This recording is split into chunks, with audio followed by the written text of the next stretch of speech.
This podcast is for informational and educational purposes only. It is not medical advice. Always consult with a qualified healthcare professional before starting, stopping, or combining any compounds, supplements, or treatments. These compounds are for research use only and not approved for human consumption. PNC-57 is a fascinating synthetic peptide that has drawn attention for its potential regenerative and wound-healing properties.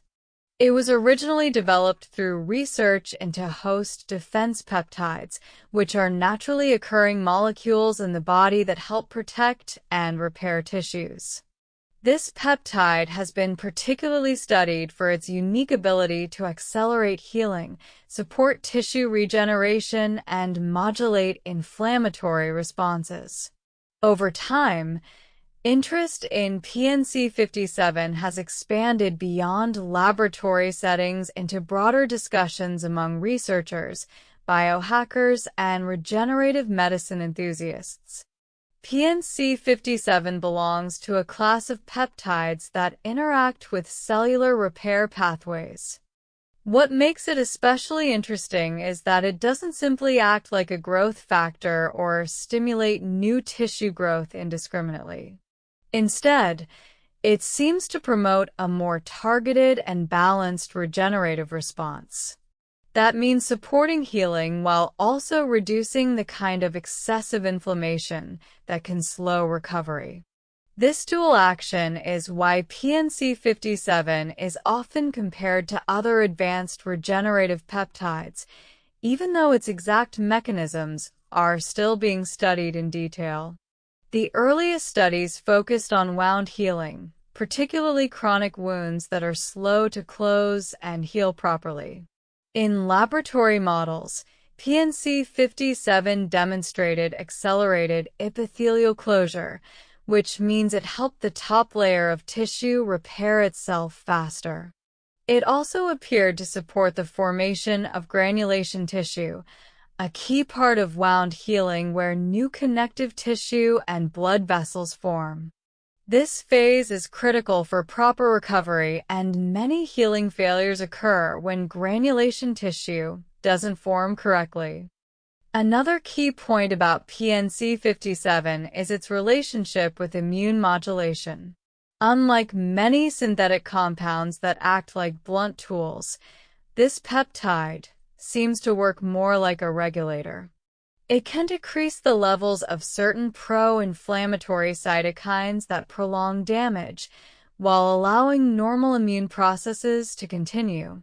This balanced action has made it a subject of interest not only for wound care, but also for inflammatory conditions and tissue regeneration after injury. The structure of PNC-57 was engineered to mimic natural host defense peptides, but with enhanced ability. One of the challenges with naturally occurring peptides is that they break down quickly in the body. PNC-57 was designed to be more resistant to degradation, which may give it a longer active window. This increased stability is significant because it allows for a more sustained local effect in tissues, making it a strong candidate for therapeutic research applications. Researchers have explored its potential in several models. In studies involving burn wounds, for example, PNC-57 was associated with faster healing, better tissue remodeling, and less scarring. In diabetic wound models, which are notoriously difficult to treat, it also showed promising effects in stimulating closure and reducing infection risk. While these are research settings and not clinical use, they provide a foundation for why this peptide continues to be discussed in regenerative medicine circles. Another layer of interest comes from how PNC-57 may influence angiogenesis, or the formation of new blood vessels. Adequate blood flow is essential for healing, and impaired angiogenesis is a major factor in chronic wounds. The peptide seems to promote healthy angiogenic signaling without the uncontrolled vessel formation that can complicate healing. This could make it especially valuable in research around skin repair, post-surgical healing, and other tissue injury scenarios. What's fascinating about peptides like PNC-57 is how they can act locally and systemically, depending on how they are studied. Some research focuses on topical or local application to wounds, where the peptide interacts directly with damaged tissues.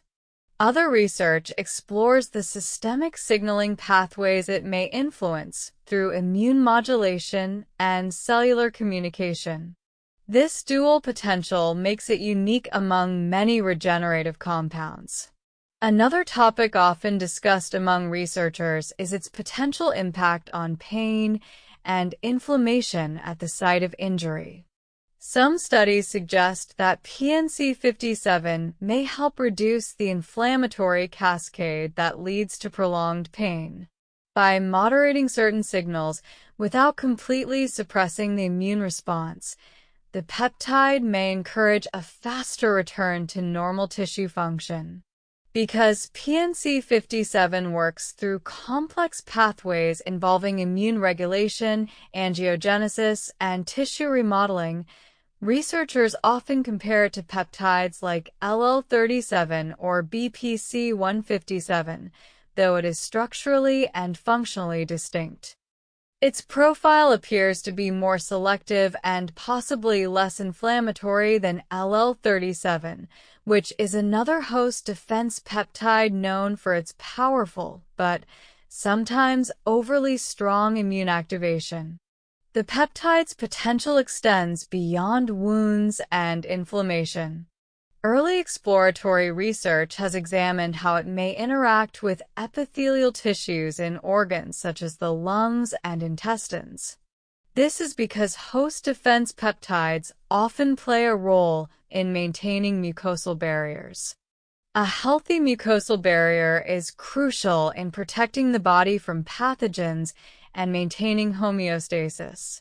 Though PNC-57 is not approved for any medical use, this area of study continues to evolve in preclinical settings.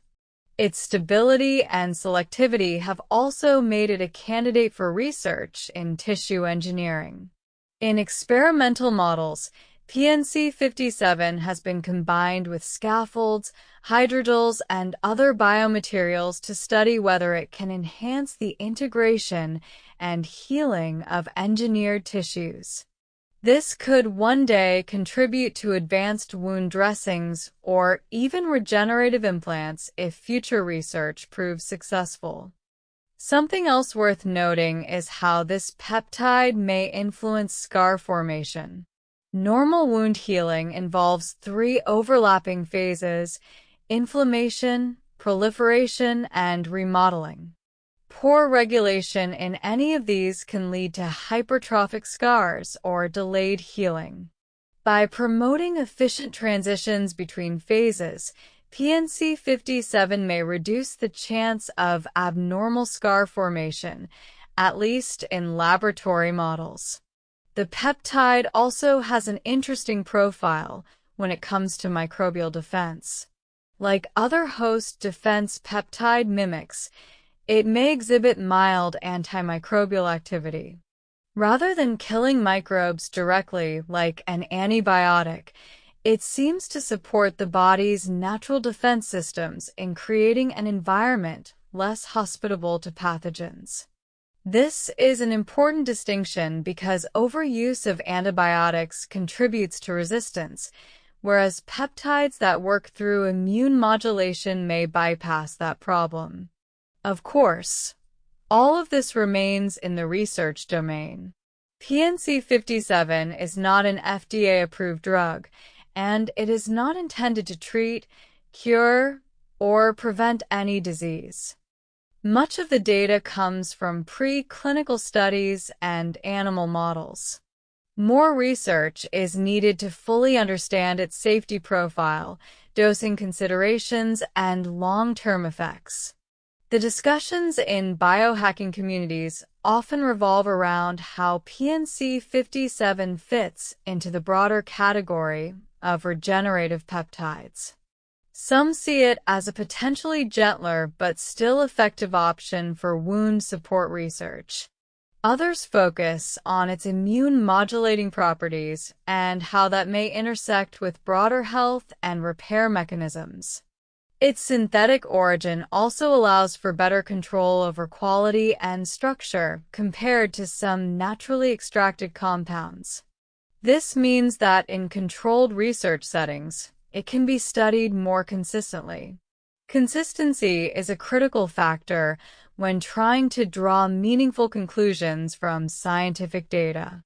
When looking at its potential interactions, PNC-57 could theoretically complement other regenerative compounds being studied, like growth factors or angiogenic peptides. Because it doesn't act through the same direct growth stimulation pathways, it may offer synergistic effects without increasing risks of uncontrolled proliferation. But again, these are research observations, not clinical recommendations. As the field of regenerative peptides grows, PNC-57 continues to capture interest due to its balanced action. Unlike peptides that strongly push growth or inflammation in one direction, it appears to work more subtly, like a conductor ensuring that the healing orchestra stays in tune. This could be a major advantage in delicate healing scenarios, such as post-surgery or chronic non-healing wounds. There's also growing curiosity around how this peptide might impact systemic inflammatory load when studied in controlled models.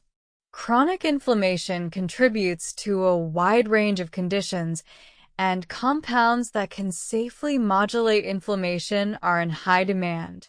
If PNC-57 proves to be effective in targeted immune modulation, its impact could extend far beyond wound sites. Of course, with any peptide, storage, stability, and handling are critical in research environments. PNC-57's engineered stability makes it more resilient, but proper handling ensures consistent results. This means protecting it from light, moisture, and temperature fluctuations during research. As interest continues to grow, researchers are also looking at how to deliver PNC-57 more effectively in controlled settings.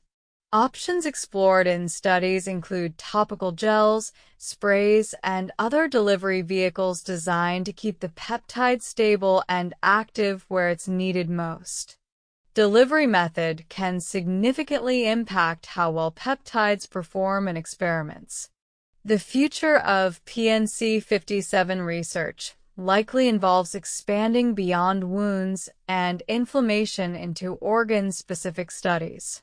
For example, looking at its impact on epithelial repair in the respiratory system or gastrointestinal tract. If its immune modulation and regenerative properties translate well, this could open up new areas of exploration in tissue protection and regeneration. It's also important to keep in mind that peptides like PNC-57 may eventually play a role in next-generation biomaterials. Combining peptides with scaffolds or synthetic skin may create smarter, more responsive healing materials. These kinds of technologies are already being explored in experimental labs.